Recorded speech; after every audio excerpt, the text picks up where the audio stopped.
আবার রানা ভাই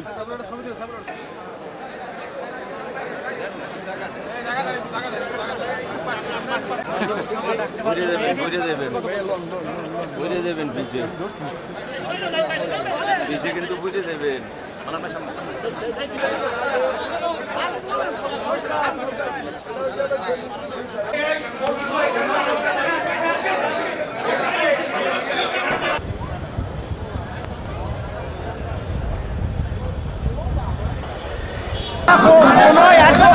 চেম্বার থেকে কোনো আসামিকে গ্রেফতার করার বিধান নাই। এই স্বৈর শাসকের প্রেতাত্মারা তারা এই কর্মকাণ্ড চালিয়েছে।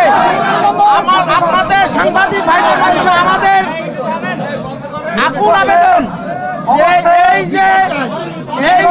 যে অনিয়ম অনৈতিক কার্যকলাপ এর থেকে বরিশাল জেলা আইনজীবী সমিতিকে প্রতিহত করতে হবে। আমরা সকল আইনজীবী ঐক্যবদ্ধ। আমরা মনে করি এটা আওয়ামী ফ্যাসিবাদের একটি নমুনা। আমাদের আইনজীবী সমিতির সভাপতি, তিনি একজন নির্বাচিত সভাপতি, তাকে বিনা কারণে আটক করা হয়েছে।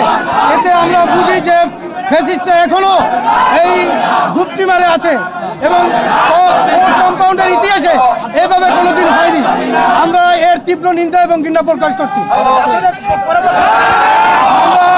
আমাদের আইনজীবী সমিতি সাধারণ সম্পাদক এবং পিপি মহোদয়দের সাথে আলোচনা করে এই আদালত বর্জন এবং মুলতবি তলবি সভা হবে।